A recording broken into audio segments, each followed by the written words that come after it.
So, hello and welcome everybody to this pre-recorded interview with Davyd Farrell, a much loved returning speaker on the Mundane to Magical Summit.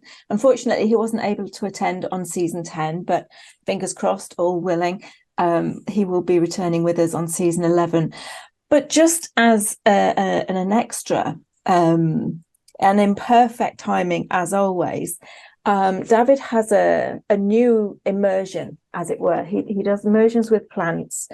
As you know, he is a quantum plant specialist working with the energies of the plants and very much throughout all the different dimensional levels, connecting in with plant energy to give us exactly what we need in these moments, in these times that we're going through, which for many have been extremely challenging. I won't apologize. I have a dog on my lap. So Davyd's new immersion is slightly different in that he's not working with one particular plant. One particular plant hasn't kind of jumped up and said, you know, this is the time for me to be present and to assist. But it's all about the return of the light, which I'm sure many of you will feel that it's perfect timing for that to happen. This year for me, and we've just been talking about this before we came on, for me has been quite dark. It's felt like quite a dark year. I've got a lot of Scorpio in my field, so I'm used to darkness. I'm used to dealing with the darkness, but this year has particularly felt that. But I do feel, and I have been given messages that 2024, we are going to be moving more into the light. It's going to start feeling lighter, which personally I can't wait for. So I think it's perfectly timed that Davyd's bringing forward this piece of work to share with us and to anybody who feels drawn to being involved. The return of the light, a journey to Yule and beyond. So welcome Davyd back to joining me. It's a real pleasure and honor to have you. Thank you, Lou. Thank you so much. And apologies for missing the M2M summit this time around. I always enjoy doing those with you, and for sure I will be back in the spring. But yeah, thank you for that setup, and maybe by way of leading into what the return to the light is all about. It's very much actually about the energy of now.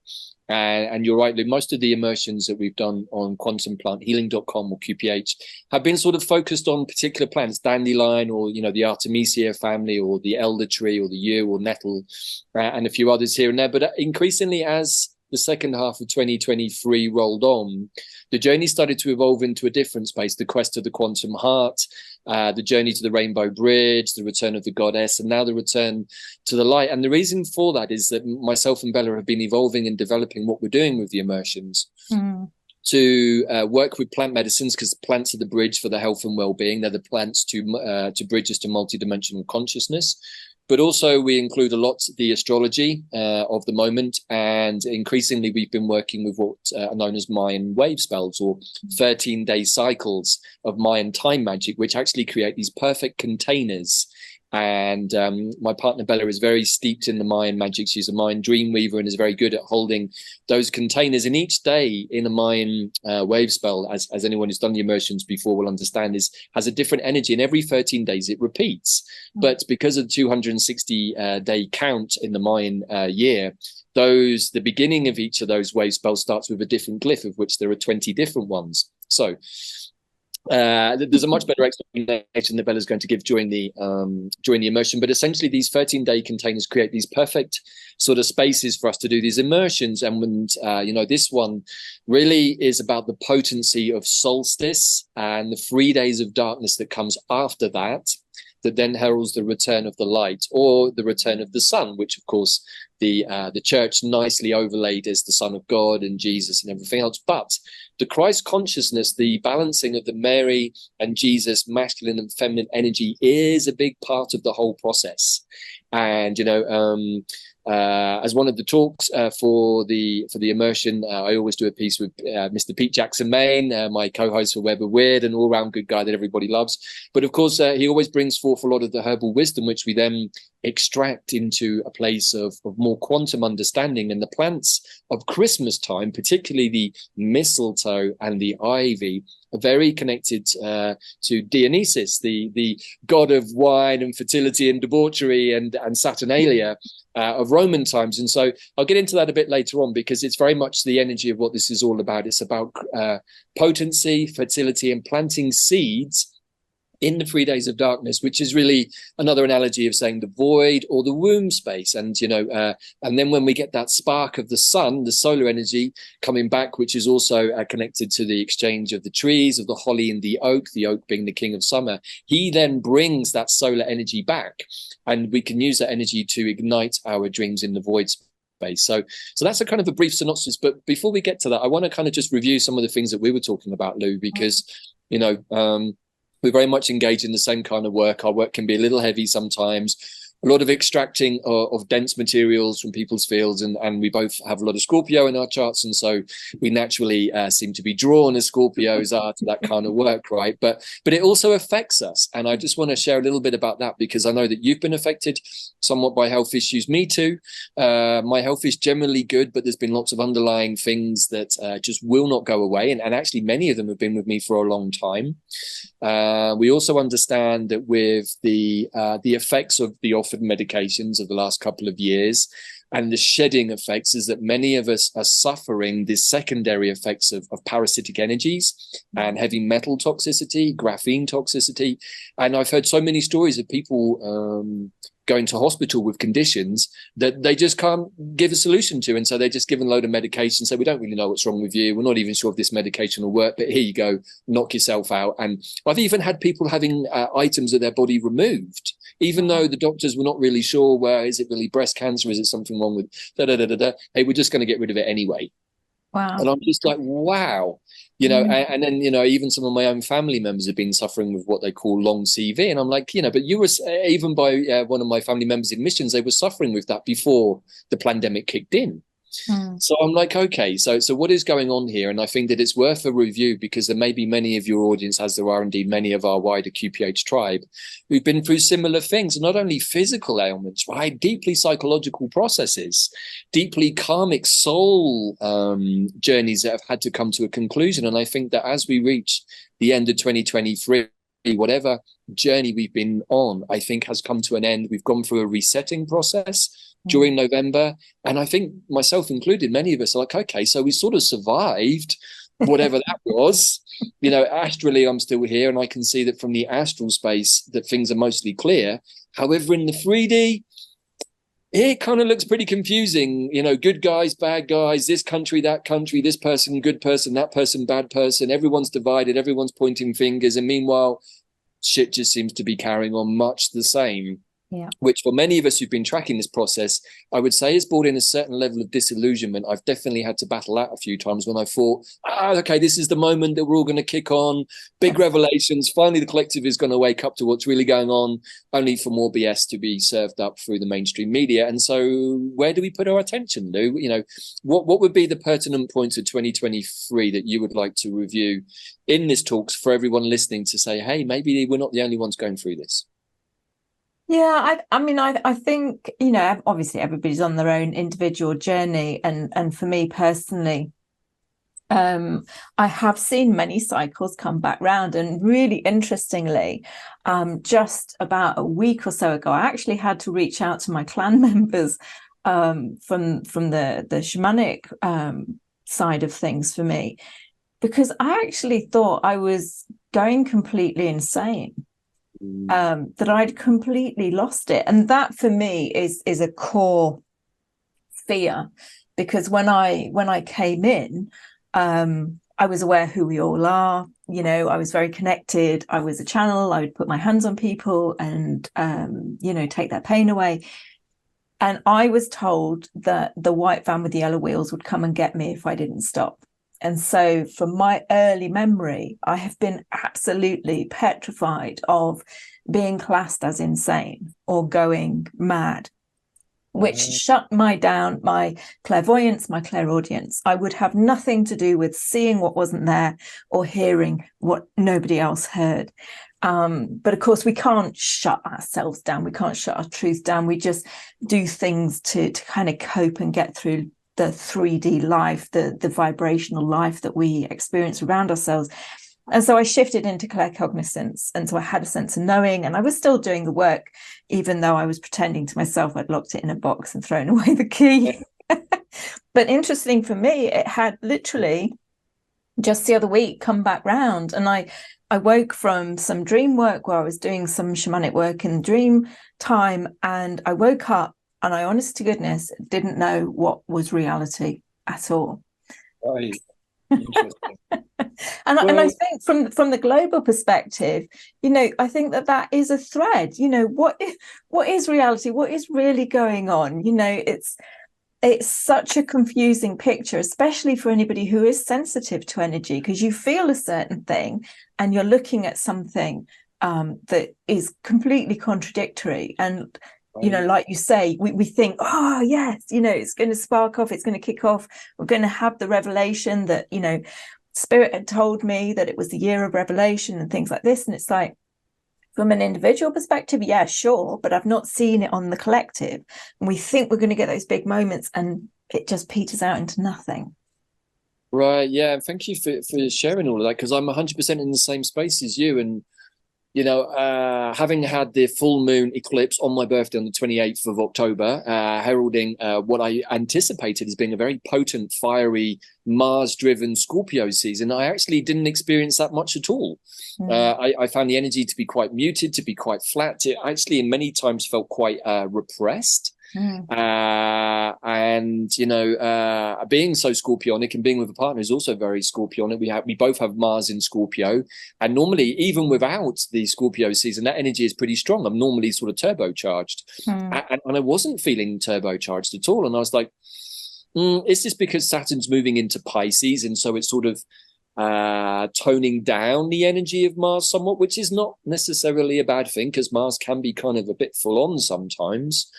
But like you said, being a psychic and having those abilities to see into the future or to see what is not physical is very interesting sometimes, but it's a bit like a blessing and a curse, and sometimes it makes things difficult to understand. And I was sharing with Lou before we hit the record button about a recent sacred fungi journey I did, which was very insightful, but I'd not wanted to do one for a while because it takes you into the astral planes, and particularly into the lower astrals. And that's great if you need to clear your field, and allow me to see how much second-hand toxicity I had received in the last couple of months since I'd done a previous fungi journey. And to my horror, I saw that it was quite parasitic in nature.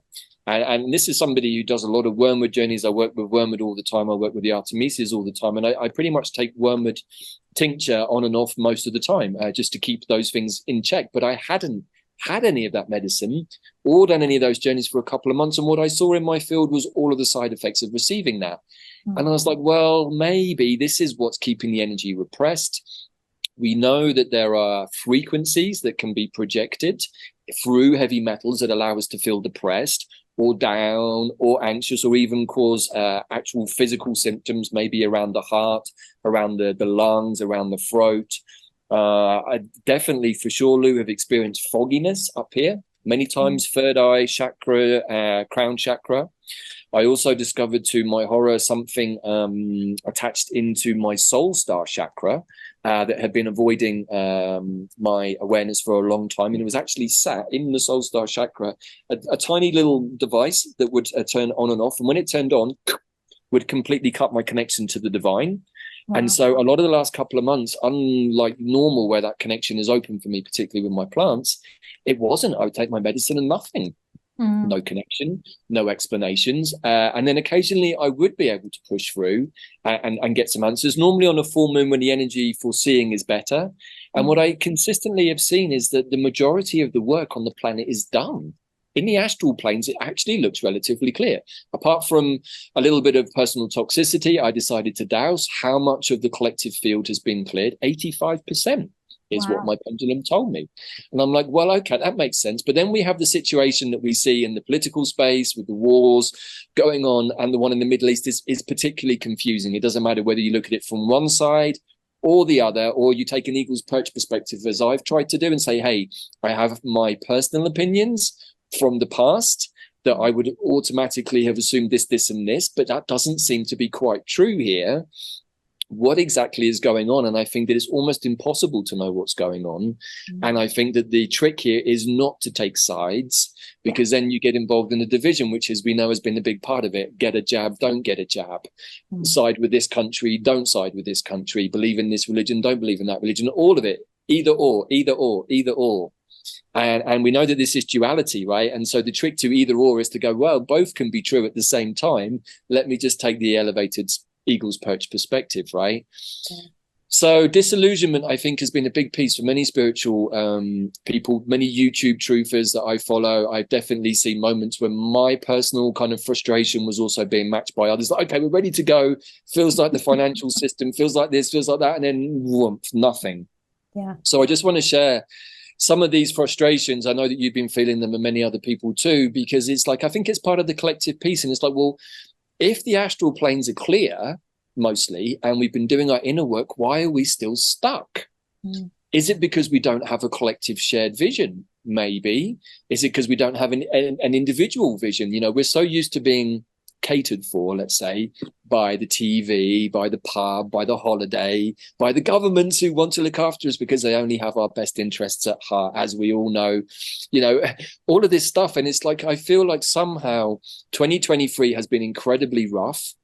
It's definitely had beautiful peak moments, often to be followed by moments of desperation. I definitely can concur about the insanity. I think that maybe is a fear of all deep-rooted Scorpios. It's like, I'm not crazy, honest, but I need somebody to tell me that I'm not, just in case I am. Yeah, but this is the only thing that this is the thing that I go to that keeps me through. And if it helps anybody else, wonderful. Right. Nobody who is actually insane questions their insanity. I used to work in acute mental health. If you're insane, you absolutely, utterly believe that your standpoint, whatever it is the right one.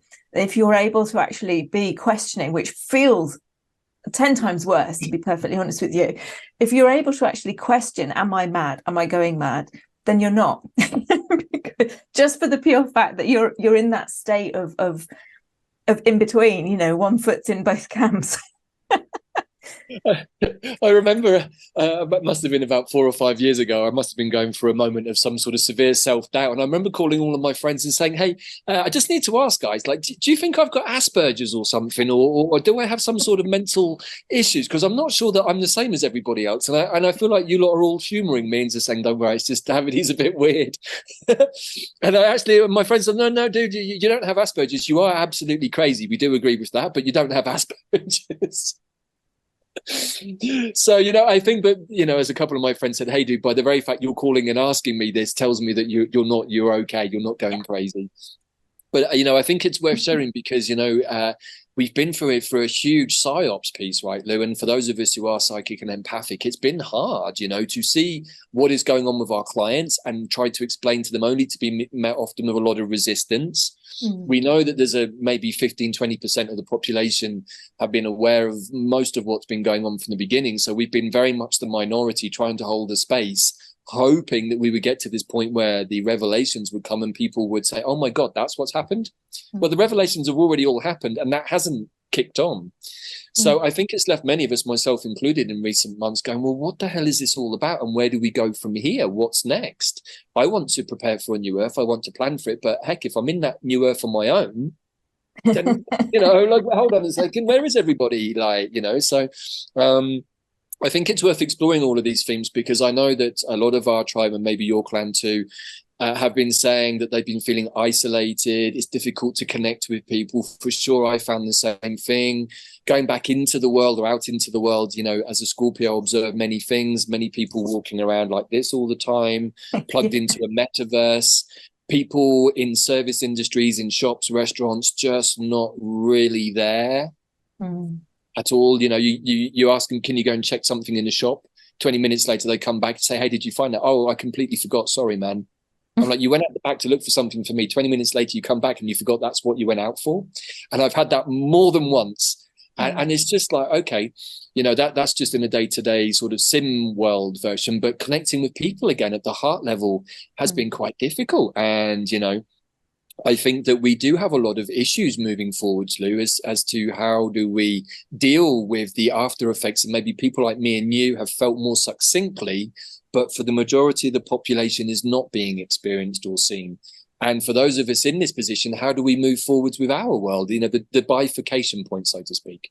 Absolutely. And I do think that there is that element of absolute exhaustion that is also, kind of feels like the elephant in the room as well, because like you say, we've undergone to a very obvious degree over the last few years the sheer level of manipulation and control. And yet, I mean, I came in the 60s. That energy has been going on my whole life. I mean, right. I was aware of it and have been aware of it my whole life. That's why I completely recognized it when it was beaming through the TV so obviously over the last few years. However, to, in a way, combat that and remain that 360-degree view, that 10,000-foot view, through really challenging times when your family members are just completely bought into what's coming through the television, or people on the street that you bump into, you're literally the only person holding that space or attempting to hold that space, is utterly exhausting. And like you say, when you're then also dealing with, from the multidimensional perspective, all of the, and I'll call them attacks just because energetically that can be how it feels, through whatever, shedding, through the vibration that's coming through the electromagnetic waves of all the different things that we're being subjected to more and more and more. I mean, I can't tell you the number of different masts that have gone up in my local area over the last couple of years. It's ridiculous. But it's just utterly exhausting to the entirety of our energy field. And so when we're trying to create new earth or maintain that momentum, it's really, really hard. I think, we all kind of come to a standstill, and we kind of just go, I've got to take a time out. Yeah, agreed 100%. And thank you for bringing that up, Lou, because exhaustion has been a big part of it. I'm going to, as always, I try to speak from my own direct experiences, but also what other people have told me, yourself included, and many of my colleagues, and I've seen it. People are exhausted.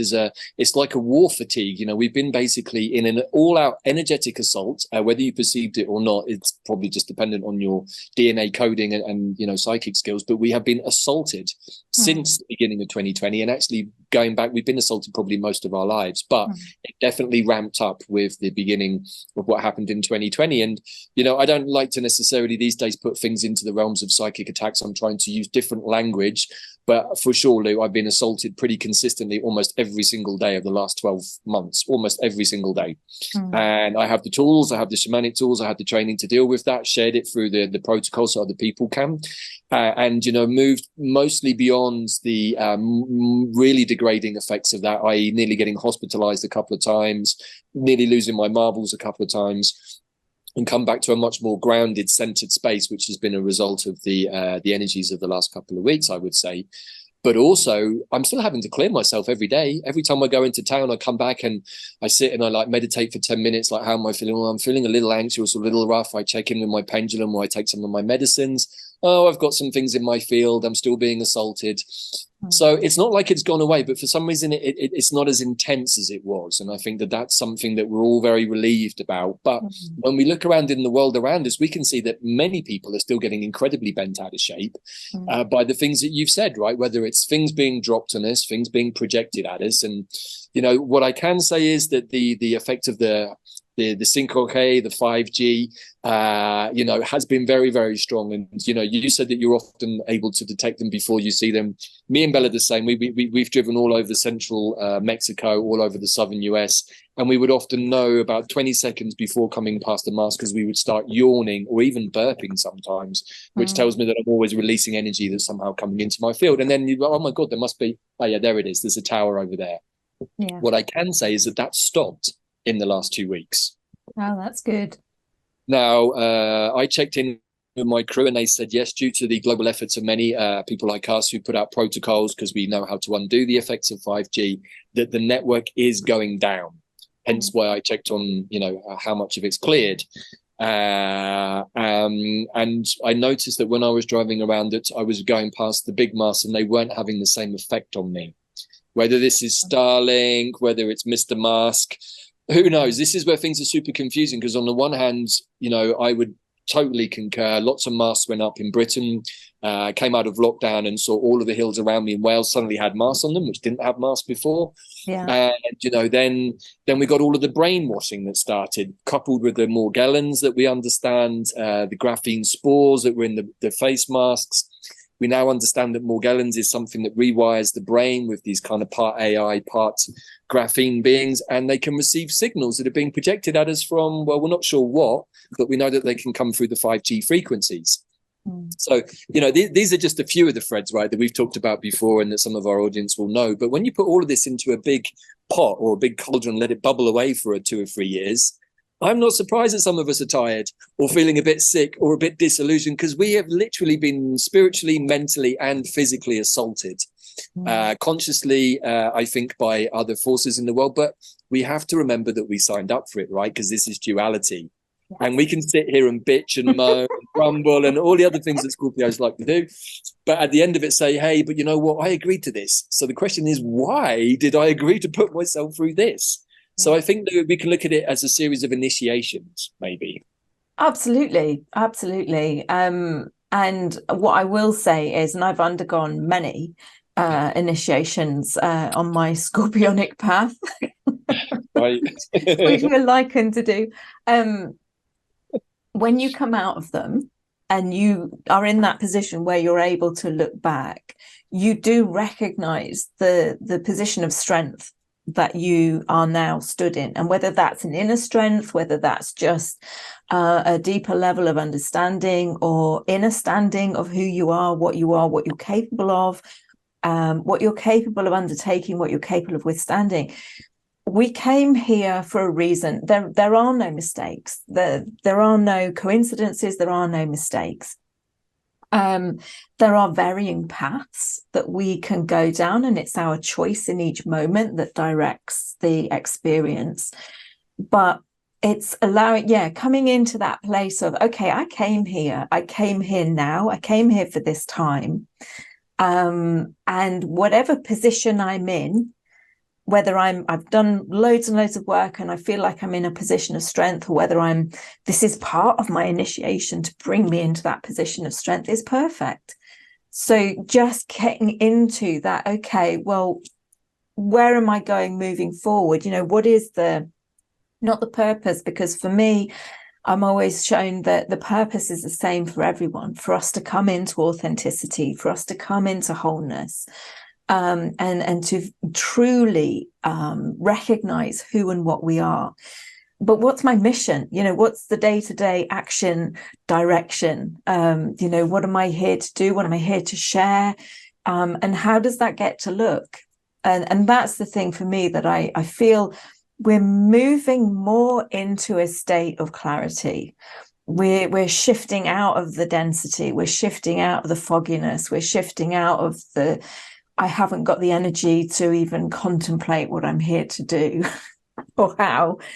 Right. And we're moving. I personally feel, from the energies that I've connected into, we're now moving into a much clearer state. And so to me, it is allowing ourselves not to be fearful of the void, allowing ourselves to go there and embrace the dark places within ourselves, not from that position of fear, but just from curiosity more than anything. If you can't go in with anything else, and come like a true Scorpio. Absolutely. Well, I don't know any other way to do it, to be perfectly honest with you. But what you've said is so true, Lou, and I think it's really important. I agree with you. It's been a foggy period. I know that we've got a new moon coming up on the 12th, which is the first day of the return of the light. We'll talk about that a bit in a minute. But that new moon is very filled with the energy of Sagittarius, but also Venus and Neptune are going to play a big part in it. And Venus is going to be entering Scorpio soon. So we can all look forward to a little bit more of that kind of energy in our world. And Venus in Scorpio is a nice combo. Let's just leave it at that. But it also fits very, very well with the energy of this time of year, which I was just blessed enough to be recording a piece for the immersion with the beautiful brother, Mr. Jackson Main, and we were looking at mistletoe and ivy, both very powerful medicines, a little bit overlooked in the modern world. And I don't want to give too much away about that piece, which will be shared during the journey. But both of these plants have the qualities of fertility, Dionysus energies, very much celebration. There's often wine involved.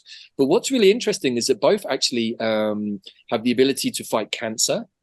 And one of them, I think it's, let me get this correct, I think it was a mistletoe, not only has the ability to be anti-cancerous, but it also has the ability to fight the chemotherapy side effects. Oh, wow.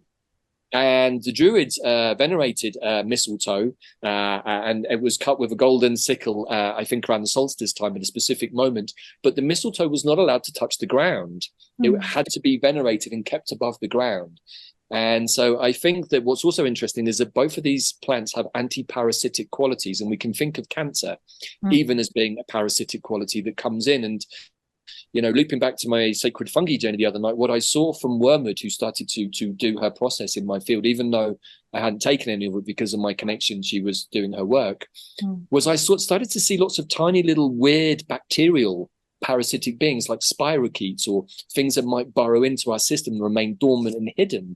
And I think that what we're being guided to do as part of the container for the return to the light, especially for the first week or so, as we get ready to plant our seeds in the void, is that we are being asked to double check our fields. Because if we're wanting to plant new earth visions, but those visions are contaminated or hijacked with old paradigm thinking, which pretty much covers everything that we know, right? Yeah. Then we're going to bring all of that stuff with us. But that's actually impossible, because as our wonderful erudite astrologer, Treasure Pam Gregory, always says, those frequencies cannot exist in the same space. So this is where I think we're at right now, is that we're getting to the sort of tearing apart place, which is like 80% of my field's ready to go to new earth, but 20% still bogged down by parasites and back doors and tentacles and yucky stuff that, normally we clear out of other people's fields. So I'm thinking to myself, well, okay, as somebody who's done a lot of detoxing and a lot of parasite cleanses, even I'm being encouraged by my plant allies to have another look, do another cleanse. So I think that this is really important, because if we have parasitic beings sucking on our energy, or even implanting ideas or thoughts that are not naturally ours, alien ideas, literally, we're going to take those on and we're going to put those into our visions. And so we end up going to channel other energies, let's say intelligences, that we don't mean to channel because we haven't bothered to look inwards enough. And I think that you said it, it's all about going internal and checking that I'm being responsible for myself, energetically speaking, because look, we can tell from our experiences in the wide world that most people aren't doing that, and hence we're getting sick off the back of it.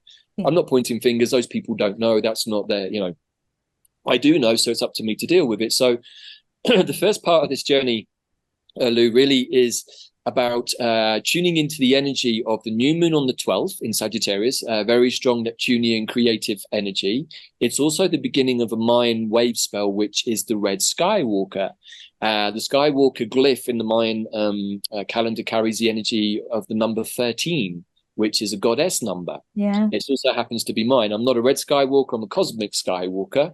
But the Skywalker's energies is really about being able to explore, to transcend time and space, and to be able to harness all of the information. It's much more of the quantum field, really, and harness it into something that can be brought down into 3D that's coherent.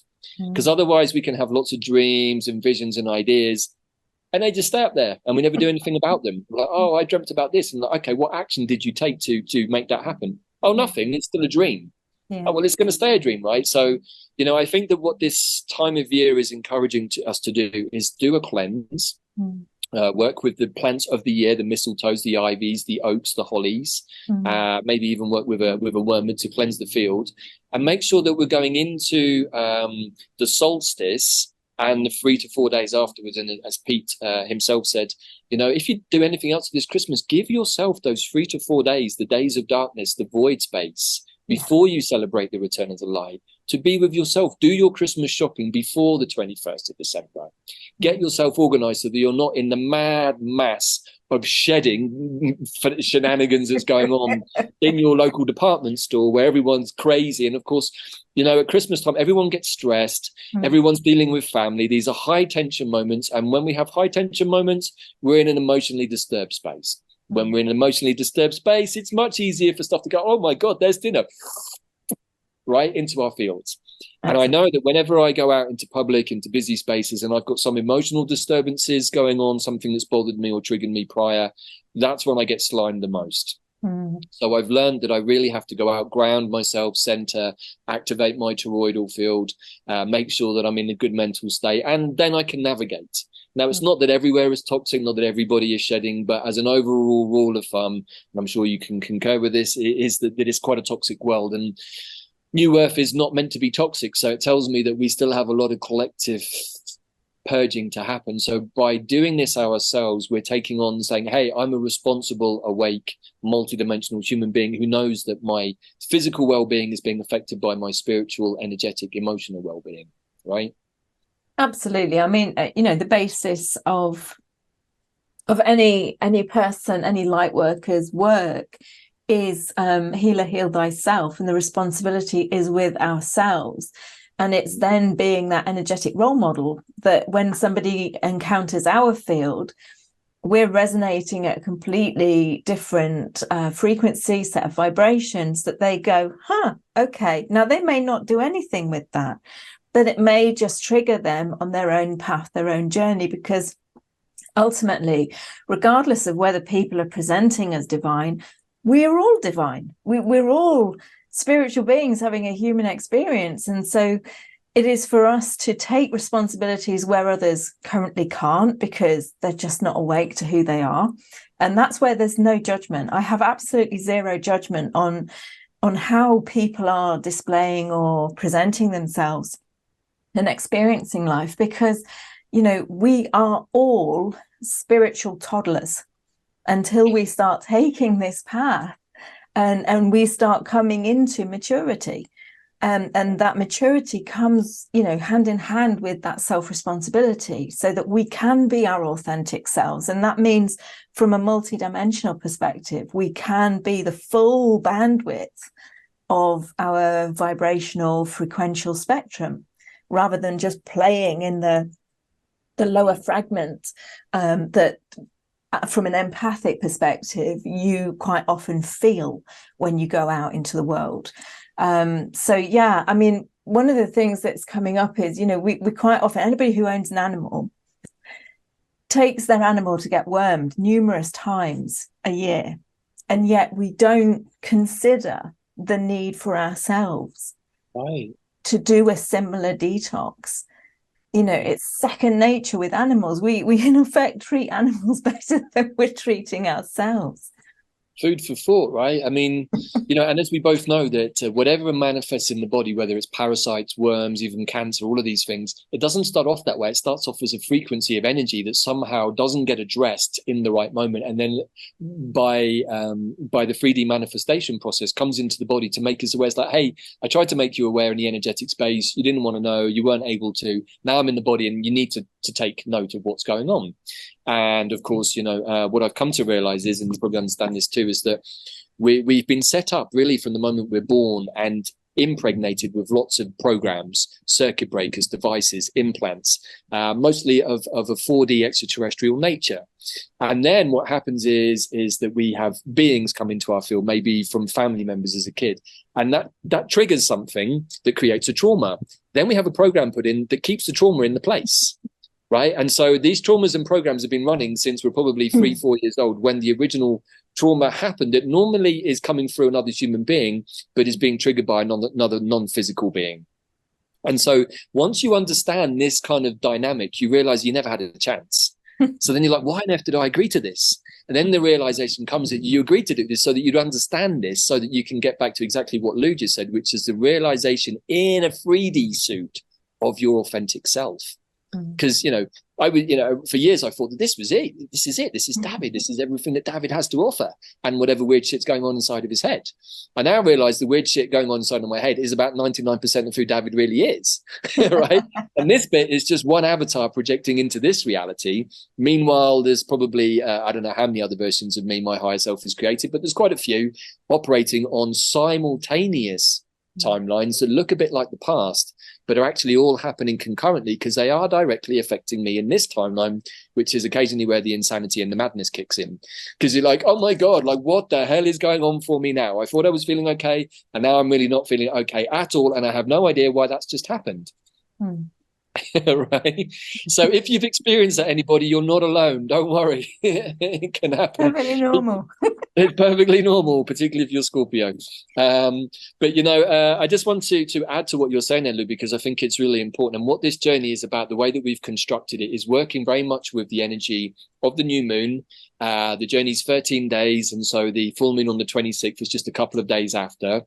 As is often the case with Mayan time and magic and wave spells, is it just seems to synchronize amazingly well with the astrology, right? So we've got the new moon is the first day. It's also the first day of the new wave spell with the Skywalker. Interestingly, it's also the very, it's the day that we're releasing the very last module of an amazing pathway, the Stellar Nations pathway, which we've been running with our teacher, Leslie Shankman, since the summer.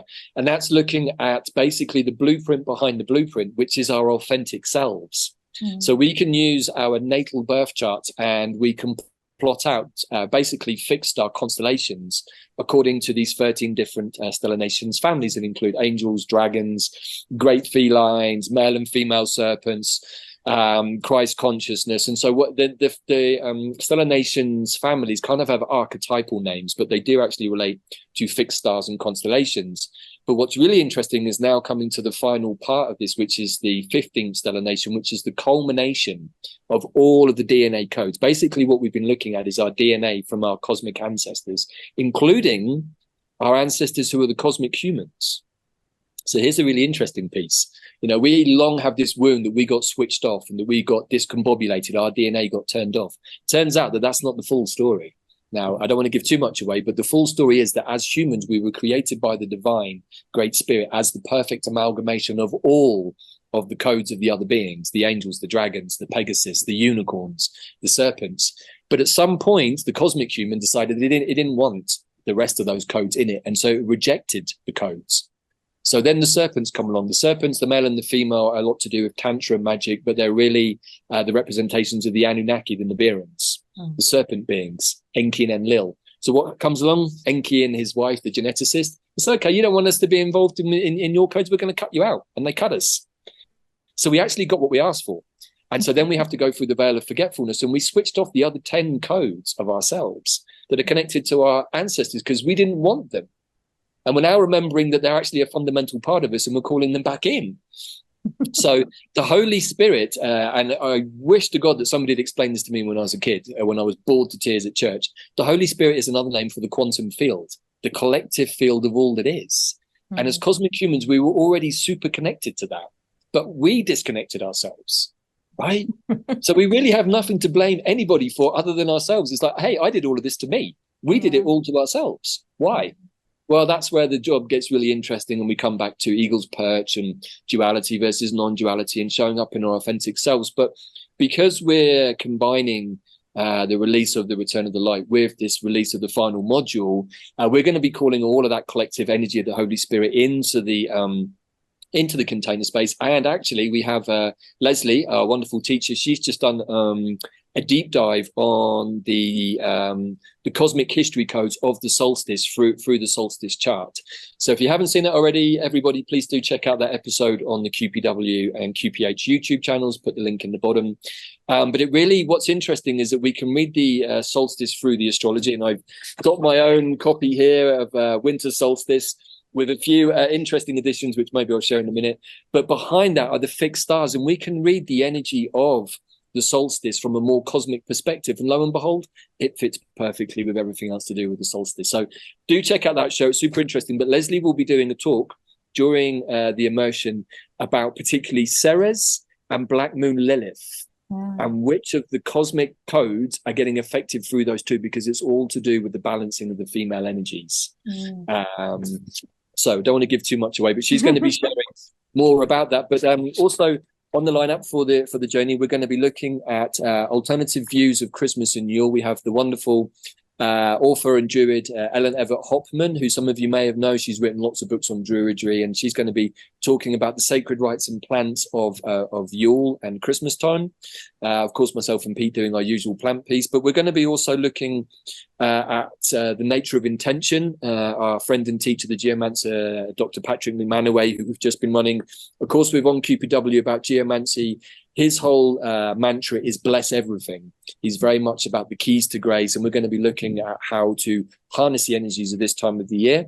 I'm going to be calling on my old teacher, Michael Dunning, the yew shaman, because Yggdrasil, the yew tree, is very much holding the energy of the toroidal field of our planet, of our individual fields, and is very connected to Christmas as well. So you can find all the details for the entirety of the 13 days. It's pretty much a transmission every day. Every day, Bella also shares the glyph of the day as a sort of a 10-minute meditation in the morning, as I think you remember, Lou. Yeah. And that kind of sets you up as an intention. It's like a mini container within a container. So every day is a perfect container, as Dandelion would say, connected to the divine. Every day is divinely perfect. But when we're working in an overarching container of 13 days, and each day in a Mayan glyph leads one to the next. So the first day is about intention. Second day is always about polarity. Third day is always about service. Fourth day is about your self-existent nature, and so on and so forth, until you get to day 10. In fact, day 9 is the day you set intentions, and then day 10 is the day of manifestation. Well, in this wave spell, the day of intention is the day before solstice, and the day of manifestation is the solstice or the Yule. Right.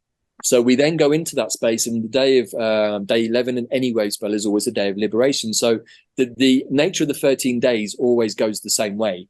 However, the glyph that affects the energy of the day changes. And so that's where it gets really interesting. And that's what Bella's beautifully explaining on the journey. But also the whole emphasis of this journey, Lou, is to kind of counteract what we've just been talking about, which is the blues. Wintertime, we kind of nosedive into the depths anyway. We have the wonderful holly tree guiding us to the solstice point. Then he exchanges the kingship with the oak, and the oak is very connected to the druids, and the druids are a solar lineage. You know, there is a difference between druidry and bardistry, and in my teachings, I was always taught that the druids were a solar order, hence very connected to the angelic energies, very connected to the sun.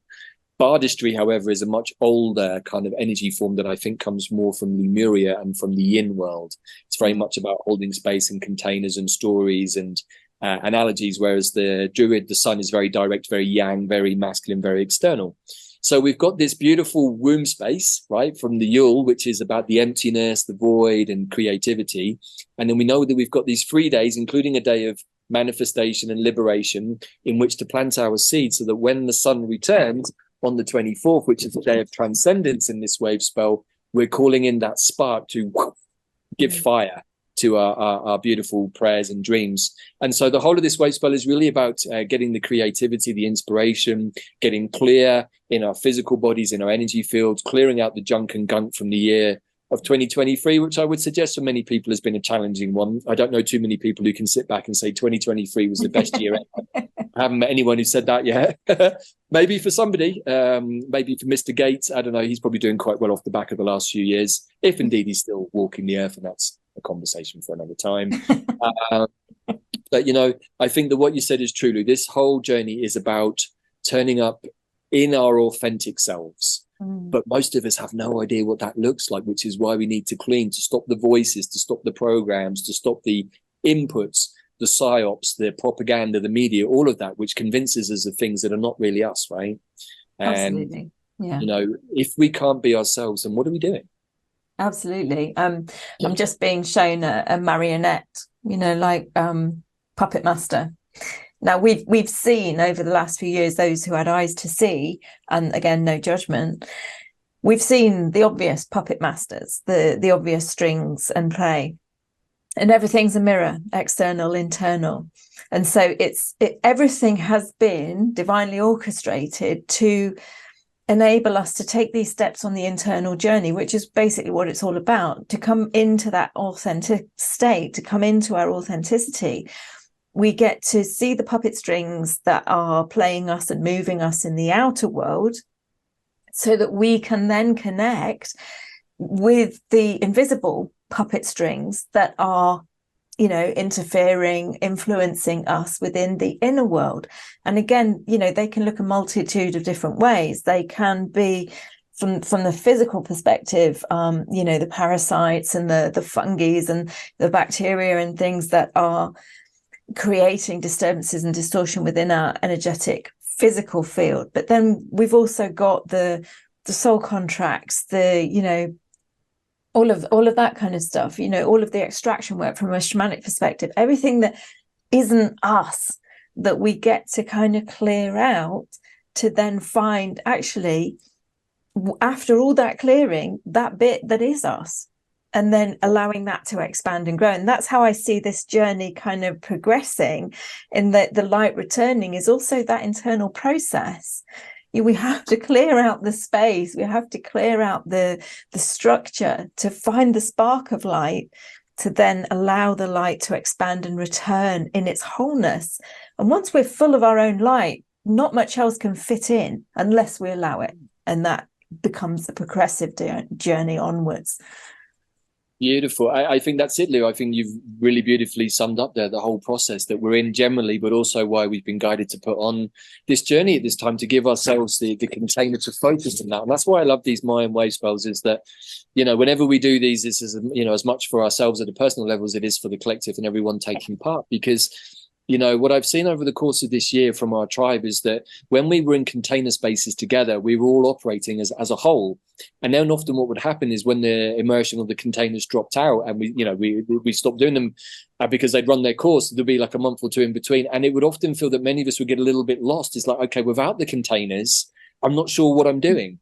And I've seen that in myself. It's like, by having a 13-day container, I focus my attention on, like, what am I doing this for? I'm doing this because I need to set a clear intention for my life, for new earth. If I don't do that, I'll probably get 12 days into the waste, but go, oh my God, I've got that thing I need to do tomorrow to set attention. And I've given zero thought to it because my mind's been taken up with a whole bunch of other stuff.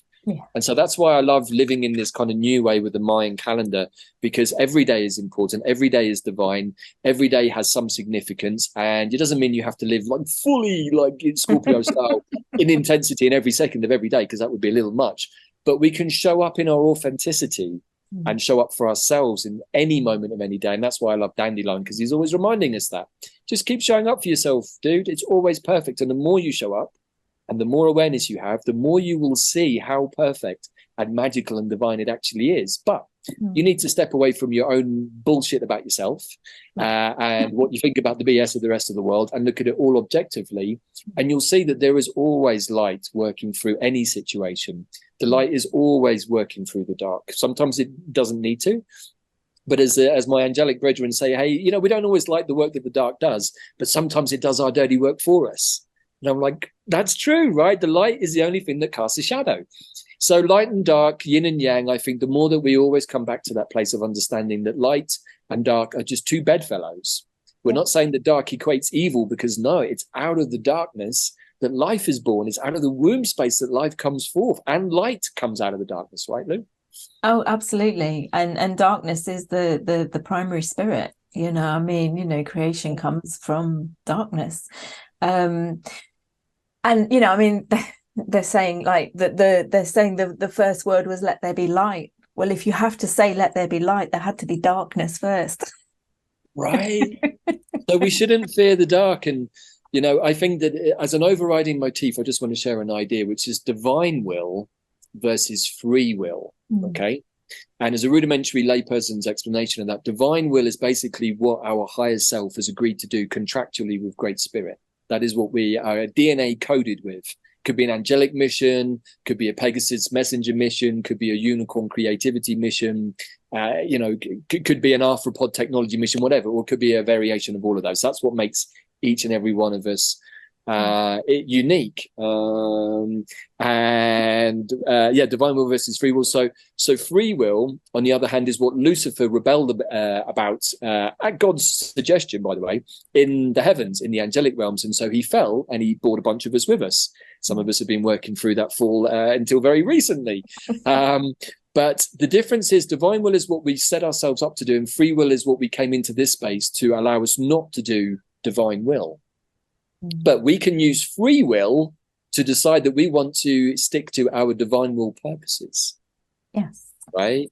So I just want to bring that in as an overarching idea that we always have divine will because it's what we geared ourselves up with, but we always have the possibility to veer away from that, which is pretty much what we've been doing for about the last 3,000 years, with lots of encouragement, one has to say, from certain inverted forces in the world. And so particularly as Scorpios, got ourselves into a lot of trouble, which is why we're Scorpio this time around, because we're trying to fix those things. But hopefully not everybody starts in that behind the line space. But it doesn't really matter, because in the end, it's all learning. And I think that that's what I've come to understand about my own astrology, is that it's all perfectly intuitive, it's all perfectly divine. And as Zach told me, in my case, I spent 200 years negotiating that particular incarnational contract.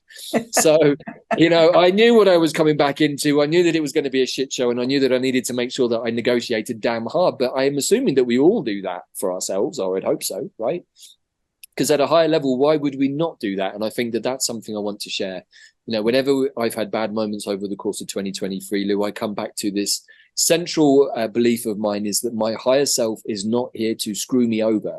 He is here to help me. And I've agreed to do everything that I'm here to do. And if I let go of my free will desire to basically not do the things that my divine will wants or set me up to do, then I can see the trouble that's got me into. And actually, as an adult, I'm now tired of the drama that my free will intuitions got me into as a kid and as a teenager.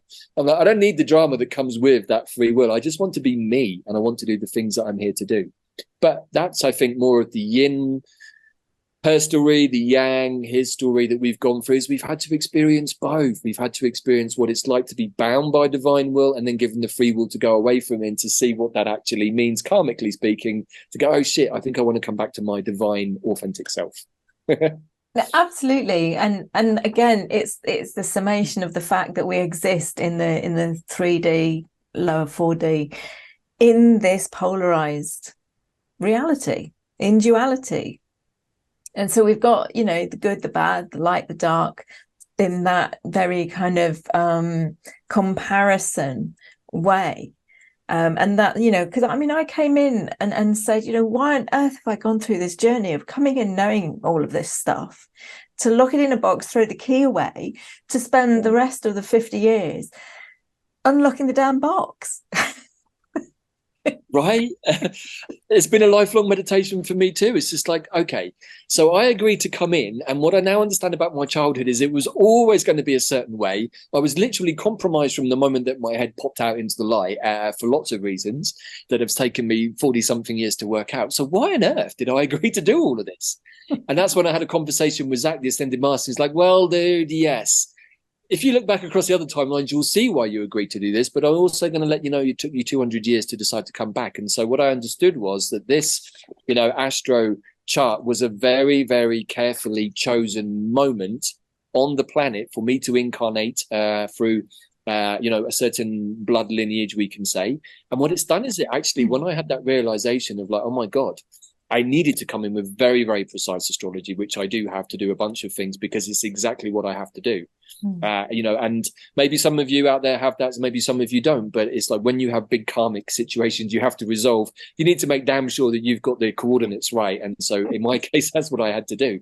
But I realized that it also precluded many weird things from my childhood that I could never make sense of. I'm like, no, that it was already predestined that was going to happen. So I spent a long time being pissed off about things from my childhood that didn't work out the way that I wanted, only for me now to go, shit, it had to be that way. And it had to be that way for a bunch of reasons that I needed to resolve within myself. Other people around me needed to resolve at an astral karmic level. And I needed to come to this place to be able to understand that I chose to do all of that. So, it's a bit like the human saying, hey, it's everyone else's fault that we got our DNA cut off. It's like, not really. You asked for that because you rejected everybody else. So I think the more that we play with these ideas, Lou, you know, these 5D eagles perch ideas, the more it breaks down our attachment to this. Who is Davyd? Who is Lou? Well, we're just beings that are momentarily presenting themselves in this time space continuum to share hopefully some level of wisdom from somewhere, right? And we're all doing that. We're all avatars having a momentary 3D experience as spiritual beings and trying to make sense from a higher dimensional perspective what it's like to be in 3D, right? You know, I mean, many times over the last 3 years, I've sat under my favorite trees and I've gone upstairs and I've bitched at the boss man, Archangel Michael, and said, hey, man, I'm sorry, but I don't think this is working out for me, this deal. I don't think I like being in service. I don't think I really want to be here. And why the hell is this all going on? And, you know, I've been told many times, it's like, dude, you need to have a multidimensional experience in the 3D suit. Because particularly as angelic beings, the angels don't really understand duality. That's something I've come to understand from my codes is that they literally do not understand duality. And to fall into duality for anyone who's got angelic codes, which is a lot of people on the planet, we all carry that somehow, but maybe some of us more than others, is to understand this whole perspective, right? And to keep breaking down our sense of self and never get too attached to me, I, Davyd, I'm this, I'm that, I'm da-da-da-da-da. But in the 3D reality, it's useful to call yourself a healer, a shamanic practitioner, a shaman, an astrologer. And yet the more that we do that, the more that we become attached to those identities and the less we're actually being ourselves, which can be all of those things all at once. Absolutely. Right? Yeah. And again, you know, your language changes. I now have on mine, I'm a conduit for energy healing because it's not me. Right. It's not me. I'm not doing it. I'm just the conduit. I am the clear and perfect channel. And that's basically what I said when I was 3-4 years old. That's been my mantra my whole life, is to be a clear and perfect channel. And that in effect is what this physical form is to me. It's the vessel that I'm transmitting through all of the multidimensional elements that make up me, and that includes the collective elements that aren't physically fitting into this energetic suit that I'm engaging in this physical landscape in, if that makes sense. You know, the physical body is only one vibrational element of the whole space that we take up in this physical energetic reality that we exist within. But we are always connected to those aspects beyond that, which may present themselves as dragons, as angels, as all those other things. And so, you know, my whole kind of mantra for life was that I am a clear and perfect channel, so that I am not caught up with all the individualities of existing, that I can connect with the multidimensional elements that make us all up, and that we are all that. And another thing that just wanted to come through as we were talking, you know, we talk about returning to being the all that is. You know, we are an individuated aspect of the all that is basically, you know, the message that comes through my work. Well, the all that is the all that is. It is light and dark. It's everything. It's all the shades in between. And so when we're coming into true authenticity, we're coming into wholeness, which means we can't reject anything. And so, you know, we have all played a role within the darker path. We've all played a role within the light path. And so even those who exist currently in this physical space, who are playing what we might perceive a role in the darker path, everything is perfect. It's all coming together for a perfect reason. And we've done a similar role previously. Now, quite a lot of us get caught up on that. And it's like, oh, I don't step into my full power because I don't want to go down that route. Well, you're not going to, because once you come into wholeness, you're coming into that place of making a conscious choice. And if that journey has gone through a process of maturity, coming into responsibility, recognizing the energy that you're transmitting, recognizing the impact of the energy that you allow in, then when you come into wholeness, when you come into your full power, then you're going to make choices from a more conscious space, and you're not going to allow yourself to come into full power until you're ready to take on board the responsibility for that. And that actually is part of the journey. And that's, to be honest, what my egoic self freaked out the most about. I didn't want to have the responsibility. I understand that one. I mean, I did a whole bunch of recapitulation processes this year, particularly when we were working through some of the nations. The dragons fell, the angels fell, the serpents fell, and so in that you have misuse of power, misuse of magic, misuse of sexual energies. All of those things all need to be recapitulated, and even if they haven't fully manifested in this life, often, particularly when you work a lot with mind expanding medicines, you can see where they have played out in previous lives. And there's a bit of me that for many years as a Buddhist student, they used to talk about playing it forwards. And I'd be like, I don't know, man. I'd be sat at the back of the class with the Lama and, often getting distracted and being a naughty schoolboy, as often I have been in the past. And I had this Australian guy sat next to me. He was kind of similar to me. We were sort of the odd ones out. We weren't really Buddhist. We were into our football and our sport. And there was a moment we both had once in one class where the Lama looked up, and he was a very profound Lama, very realized. And we both must have got the same telepathic message at the same time. It's like, oh, no, not you two again. It's like, last time I saw you, you were sat at the back of a class in a monastery somewhere in Tibet, and now you're here again. Doesn't seem like you've learned anything, you two numpties. But both must have got, because we came out and said, hey, did you get some sort of weird message like from Rinpoche about the fact that we've been here before? It's like, yeah, I got that too. Right. So, I think the point being is that we come down into this soup to learn lessons, and sometimes we learn them quickly. Sometimes it takes 1,000 years of Buddhist meditations or more, or deviations to come back to. It's like, oh my God, that's what we came down to do. And so really and truly, there is nothing right or wrong, right, Lou, in 3D and 4D. And I have to remind myself about that when I get triggered by seeing certain things on the news and going, okay, but maybe that's not even the real person.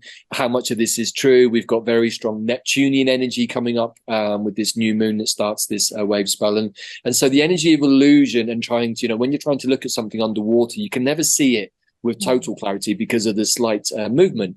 And I think that, that's on a good day. But if we're swimming in very disturbed water like we have been, it's as clear as mud, right? And I think that we're moving out of that phase. The astrology of November was very intense, very Scorpio season. We've now sort of moved out of that more into the uplift of Sagittarian energy, which is much more about exploration, adventure, higher spiritual impulses. And so maybe as we sort of wind towards the end of it's been a very enjoyable chat. I've always enjoyed our chats, Lou. And that's what this whole journey is about. For those of your audience who want to join us, you're going to be a part of it too. We're going to be holding space. It's going to be very uplifting, lots of creativity, decoding the real energies, as I think we've already somewhat done today, of what Yule and Christmas is about, the conjoining of the Mary and Jesus energies, the masculine, the feminine, in that potent point of fertility and the womb space, so that when the light returns, we've got that spark. And then we've got another beautiful conjoining of the solar energy with the full moon energy on Boxing Day, or the 26th. So we've got the lunar and the solar, the masculine, the feminine, the internal, the external, the yin and the yang, all coming to a place of balance. And I would like to invite each and every one of your audience and anyone who's watching this to join us, to get clear, so that we can all hold a collective space with individual intentions, but a collective one, which is like we call the light now, because many of us have had enough of what's gone on before. We want to move on. We want everyone to come with us. We don't want to leave anybody behind, but we need people to step up and be their authentic selves, be in their light, be in their spiritual responsibility to themselves. I don't expect anyone to take spiritual responsibility for me. I definitely needed help once or twice from other people like yourself and other healers and so on. But in the end, it comes back to the understanding that the only person who can heal me is me. Like you said, healer, heal thyself, or, the Oracle of Delph, know thyself, is like, to know thyself is to know what's going on with you, to know where you're ill, where you're sick, where your spirit is saying, dude, you've got something stuck to your third eye, or why have you got heart palpitations, or why is that going on for you? And the process of self-investigation is an ongoing one. I think that is probably endless in many ways, right, until we get to be Buddha. And even then, when we get to be Buddha, we get bored and say, hey, I want to forget all of that, and I want to come back and try it again without any memory of what happened last time, right? So we're constantly, as I have to say, elemental essences of Great Spirit, we're constantly playing out Great Spirit's jokes for itself, right? And we just signed up, or were created by Great Spirit to experience that. And hey, thank you very much. And so this whole journey starting on the 12th, is really about calling in that light, calling in the energy of the goddess. We're also going to be looking at some of the goddess asteroids through the stellar cosmic codes, but also with Kelly Hunter, as always. And I'm going to be doing the Moons of Mythos piece, setting up the energies of the new moons and the full moons beforehand. Also got a wonderful piece coming up with Pam Gregory on the 8th of December, looking at the astrology of the equinox. So really wanting to put in as much of the container energy for everybody to understand how we can work with astrology, cosmology, mind magic, plant medicine, and our higher self blueprint to create the world that each and every one of us came in divinely planned to receive, right? Absolutely. And that's I'm it. really excited because it's my birthday. You're starting it on my birthday. Booyaka, Shah. I had forgotten that. So that's even more amazing. The 12th of December is Lou Matson's birthday, everybody. So, wow, what a beautiful day to start, Lou. That's amazing. I'm super happy to hear that. And as by way of a defaulted birthday present to Lou, we have set up a special discount code for all of you wonderful people out there who are watching this video and are part of Lou's wider community. If you use the discount code M2M capitals 20, you will get a 20% discount at the checkout off the price of the immersion. So we will put that in the codes too. So yeah. Excellent. I'm really excited. And as I say, these things always come perfectly timed. And I think it's an opportunity for us to check in, for us to connect in with ourselves and to see where this journey takes you, because it's going to be, although the content is the same for everybody, remember, when we're on our individual journeys, it is an individual journey. So you're going to get exactly what you need from it in that moment. And so, allowing yourself to take this time to immerse yourself in yourself, where you're at, what process you need to go through to call in the return of the light, however that gets to look for you. Perfectly timed. And I'm super excited, like I say, beginning on my birthday. Hey, wow, that's amazing. And, unlike some of the other emotions maybe that have been quite heavy on the clearing and the healing and, trauma side, this one is not so much about that. Yes, we need to be clean, but only so that we can be clear. I feel like 2023 has been a lot of heavy duty clearing work, Lou, for many of us, and not just at the individual level, but also the collective, which is why we're feeling kind of drained and fatigued. But I love what you said. This is it. This is our chance to show up for ourselves, ask ourselves, what is it that we really want? I want to have an enjoyable Christmas. I don't want to get caught up in the propaganda and the layering and the blah, blah, blah of the church, but I want to celebrate this time of year. There's a reason why our pagan ancestors celebrated it. They understood the energetics of it, and that's what this is. It's an invitation to step into the real magic of this time of year, to work with the energy which I feel Christmas largely distracts us from, so that we don't set new intentions for ourselves. We just receive whatever the collective ones being given to us are. And I think that this is what it's all about. It's becoming the hollow bone that Lou talks about in relation to herself, and which I would say is true. It's like in the end, what am I? I'm just a conduit for my higher self, really, and whatever else my higher self has gleaned on its infinite journeys across the cosmos and connected to Great Spirit. And so the more that we come back to ourselves, the more that we become a conduit to God, really, right? And the more that we've done our clearing, the more that we can be in that balanced, harmonious space of masculine and feminine energies, both within ourselves, but also in each and every one of our relationships, partnerships, organizations that we're involved in. We're always looking to keep that balance there. And I think that this solstice, like the summer solstice, but in the opposite way around, offers us the balance between light and dark, solar and lunar. So I want to thank you, Lou, for this wonderful chat. I really enjoyed it, as always. I know this is a one-off and we're recording it ahead of time, but hopefully your audience will find it interesting. And even if you don't join us for the immersion, still inviting you all, everybody, to use this time to do exactly the same process, because the more of us that collectively pray for a new earth that looks and feels in da-da-da-da-da way, the more likely we are to all get it. And, by taking some simple action and maybe going to a significant tree, making an offering, all you're doing is anchoring that into 3D. And it doesn't have to be a huge hours and hours long ceremony. I found that when you're in a place of clarity, intention is everything. And Absolutely. you can just mark it with a simple action of offering some beautiful gifts to Mother Earth and to all of the beings that work with us. So thank you, Lou. And again, remembering that in itself, ritual and ceremony are an individual thing. And so it's not what somebody else is doing. It's not what, someone else says you should be doing. There are no shoulds, have to, needs to. It's what feels right for me.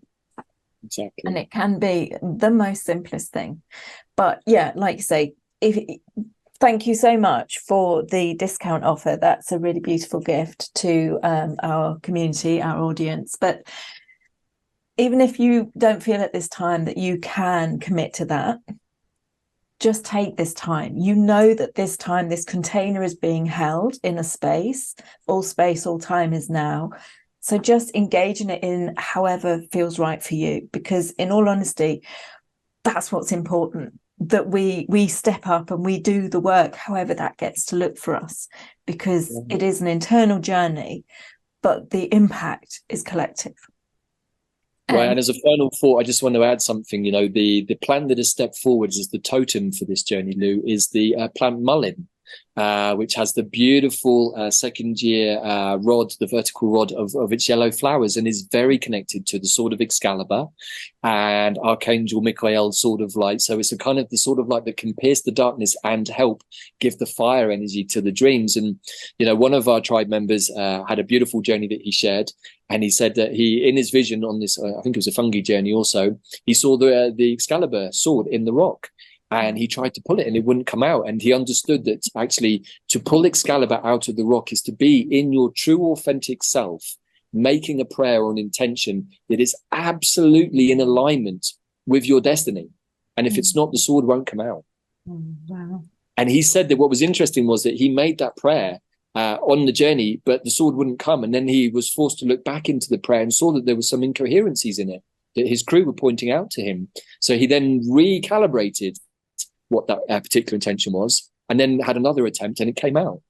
Wow. So I'd never understood the story of Excalibur about the intention of purity or pure intentions. And now I'm really understanding why mullein stepped forwards. And, you know, we are going to be working with different plants on this immersion, but as the overall totemic emblem that we are using, it's the flaming sword of light that we can hold above, which is also symbolic of our connection from crown and soul star to the divine.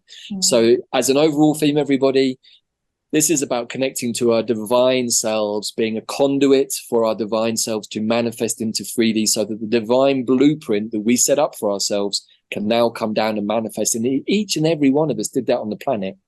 Wow, I have no idea how beautiful things will be, but I'm pretty sure they're going to be pretty amazing, right?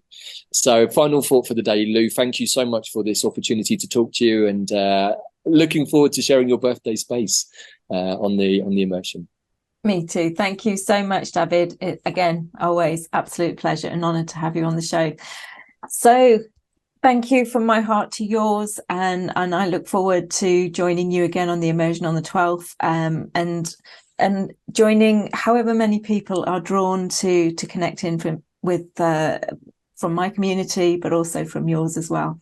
So thank you again. And I look forward to connecting with you again come the spring. Let's see where we all are then. Well, we're going to be ahead of that big eclipse, right? That's happening in April in Texas, weirdly, which is also forming a cross, very much connected to the Crew constellation, which is very much connected to the Christ consciousness and the Jesus and Mary energy again. So very interesting. Many of the things going on at April next year. So looking forward to that, Lou. Maybe we'll have a better idea of what's coming towards us, or how much our dreams from this period have come true already. We'll see. Yeah, absolutely.